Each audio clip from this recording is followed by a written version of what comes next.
Hi అండి. నిఖిల్, కావ్య మధ్య అయితే ఏం జరిగిందో మనకు తెలీదు గానీ, కావ్య కావాలనే ఈటీవీ షోలో రొమాంటిక్ డ్యాన్స్ పర్ఫార్మెన్స్ చేసింది. ఎందుకంటే ఇప్పటి వరకు నిఖిల్‌తో తప్ప ఎవరితో రొమాంటిక్ డ్యాన్స్ పర్ఫార్మెన్స్ నిఖిల్‌తో తప్ప ఎవరితో చేయలేదు. First time. ఇంతకుముందు కూడా ఒకసారి ఈటీవీ షోలోనే సిద్ధు ఏమో కావ్యతో డ్యాన్స్ చేస్తానంటే నిఖిల్ ఏమో తనకిష్టం లేనప్పుడు ఎందుకు అంటూ గొడవ పడ్డాడు.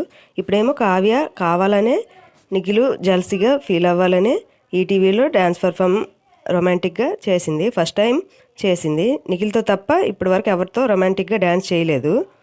కావ్య అండ్ తేజస్ గౌడ అయితే ఈటీవీలో గువ్వ గోరింక అనే సీరియల్ ఇద్దరు హీరో హీరోయిన్గా చేశారు. ఈటీవీలో 31st నైట్ ఈ సుమా అడ్డా దావత్కి అయితే వీళ్ళిద్దరూ వెళ్తారు. అతనేమో కావ్య నువ్వేంటి ఇక్కడ అంటే నేను ఇక్కడ ఉండకూడదా అనుకుని అంటుంది.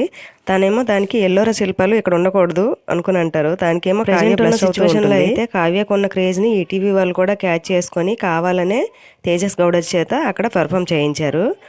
కావ్య కూడా నిఖిల్ మీద కోపంతోనే అక్కడ పర్ఫామ్ చేసింది. అంటే ఇప్పుడు ఎక్కడ చూసినా నిఖిల్ కావ్య అంటున్నారు.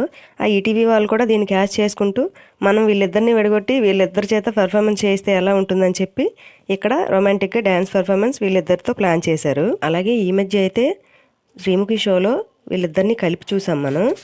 అక్కడ ఒకరినొకరు చూడడానికి కూడా ఇష్టపెట్టుకోలేదు. కావ్య అయితే నిఖిల్ని అసలు చూడడానికి కూడా ఇష్టపడలేదు. జుట్టు చేసుకుంటూ అటు ఇటు ఫేస్ తిప్పుకుంటూ అలా కవర్ చేసింది, కానీ చూడడానికి కూడా ఇష్టపడలేదు.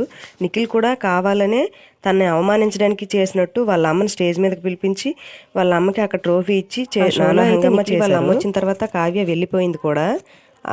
నిఖిల్ వాళ్ళ అమ్మగారు వెళ్ళిపోయాక ఆ పర్ఫార్మెన్స్ అంతా అయిపోయిన తర్వాత కావ్య మళ్ళీ వచ్చింది. ఫైనల్లో వచ్చినా కూడా ఎవరి మనలో వాళ్ళు కేక్ కటింగ్ చేసుకున్నారే తప్పితే ఒకరి దగ్గరికి ఒకరు వెళ్ళలేదు కూడా. అలాగే నిఖిల్ కూడా నా జీవితంలో మా అమ్మ నేను ప్రేమించిన అమ్మాయి తప్పితే ఎవరూ లేరు అంటూ చెప్పుకొచ్చాడు.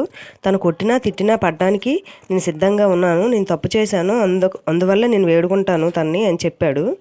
తను షో నుంచి బయటకు వచ్చిన తర్వాత తనతో మాట్లాడిన సిచ్యువేషన్స్ అయితే ఎక్కడా మనకి కనిపించలేదు. దీనిపై మీ అభిప్రాయం ఏంటో కామెంట్ చేయండి. Thanks for